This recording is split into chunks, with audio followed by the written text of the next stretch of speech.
Is Malaysia as cheap as you think it is?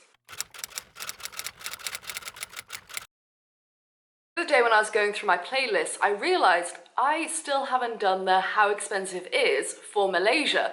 So that's what we're doing today. I break it down into food and drink, transport, accommodation, and activities and things to do to help you budget your trip to Malaysia. Now within Malaysia, we have been to Kuala Lumpur, Melaka, Penang, and Langkawi. So I feel I've got a good idea and prices don't vary too much. I will put conversions into Great British Pounds and US dollars down below, and I will say these in lots of random different currencies, so just read down below. So food and drink. Like anywhere in the world, food and drink can cost you as much or as little as you fancy. If you're on a budget, all you gotta do is find some of the most incredible Indian food. There are a lot of Indian restaurants in Malaysia and they're super cheap.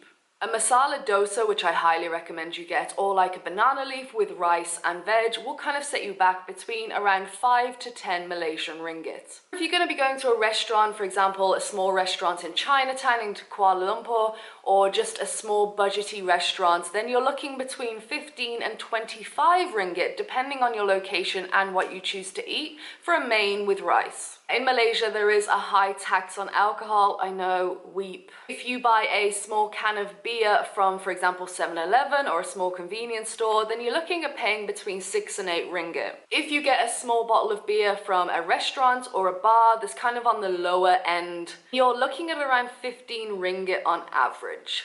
And if you fancy going all out and getting like a nice pint of tap beer and choose somewhere like, I don't know, that weird cool helipad bar we went to the other day, then you're looking at paying around 30 ringgit a pint, which isn't too bad, because when we went there, because it's like incredible view at the top of this rooftop bar right in the heart of the city, we were expecting to pay at least like £10 a pint kind of thing, so it wasn't horrific. But alcohol isn't as cheap as places like Cambodia or Thailand. If anything, they kind of remind us of the prices back home in England. I'll also add for food and drink, I did in my last video a massive food supermarket haul with all the prices of everything we brought for 2 weeks worth of food, so I'll link that up for you to check out. Let's move on to transportation. If you get the bus from Kuala Lumpur to Melaka, then it'll cost you only 10 ringgit for a 2-hour bus ride. If you go from Kuala Lumpur up to Penang, which is I think around 4 hours, that bus ride will set you back on average around 35 ringgit, depending on what class you go for and what bus company you choose.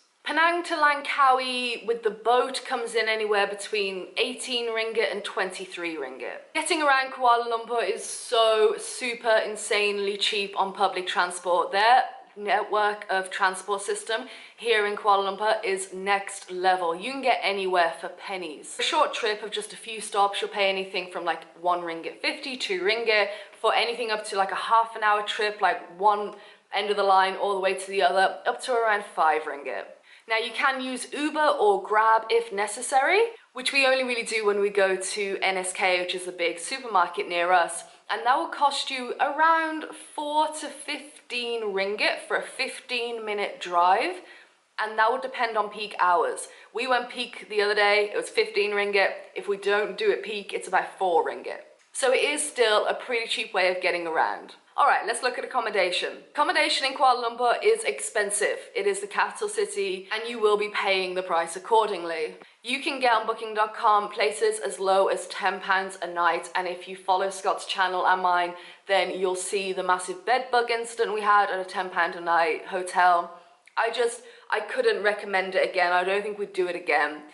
We've had 2 in KL for £10 a night and both were just really bad. Now there is a good one, it's called the Lavana Hotel in Kuala Lumpur, and that's one we go for now. It's £20 a night. But hotels do kind of range for a cheap but clean around £20 to £30 a night. Kind of the same for Airbnb. There will be some fluctuation either side, but those are the kind of average lower end prices. Guest houses are cheaper. For example, the guest house we stayed in Melaka, I'll link you up to the accommodation tour we did there, cost only $13 a night, and that was pretty sweet. Now we're going to move on to our final bit, which is attractions and activities and things to do. The thing I've noticed with Malaysia is there's a lot of free things to do. For example, in any city, you could just wander for days and just be amazed by like the Petronas Towers, the KL Tower, all the beautiful architecture and or parks, or you know, the eco rainforest part underneath KL Tower, which is linked over on Scott's channel. It's in the description. That was really cool and completely free. I'm gonna do a video on things to do in Kuala Lumpur, so I won't go too much into all of your options, but Batu Caves, 100%, if you come to Kuala Lumpur, you have got to go to Batu Caves.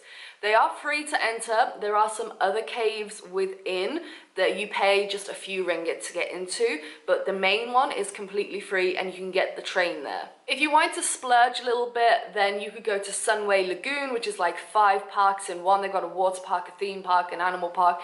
I don't know, they've got lots of craziness.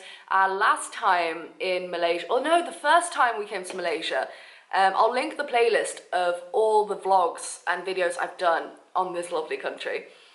That cost 120 ringgit, which was quite a lot, and I'd probably only do it once, but it was a really good day out if you fancy splurging and having fun. So there you go. I hope that helped you out in budgeting your trip. Like I said, I've got a whole playlist called Malaysia on a Budget, which goes through all our vlogs, all the videos I've done regarding Malaysia. I really want to do a highs and lows video of living in Malaysia, so watch out for that in the next couple of weeks. I might do it this week. We'll see how it goes. I need to think about what the highs and lows actually are. There's way more highs than there is lows. Seriously, we love Malaysia. We've been living here for over a month. This is our 5th time in Malaysia, and we decided to stay in KL. We're here till mid next month before we go somewhere. No clue. Not a clue where we're going, guys. Haven't got a clue. Don't miss Malaysia on your trip around Southeast Asia. Seriously, a lot of people do, and Malaysia's special. It really is, but I do want to do a kind of bit more of a travel-y guide video on things we've done in Malaysia, so I'll be working on that and I'll put it up before we leave, definitely, so watch out for that by subscribing to this channel so you get to keep up to date with the travels and get some advice just like this. Alright, I'm going to go and stop rambling. I hope you've had a lovely day. Let me know down below what your experience with prices were in Malaysia. Oh, just a hint, if you've waited this long in the video, bonus, Langkawi is duty-free. Whole island, duty-free. Just putting that one out there. Alright, I will see you in a couple of days.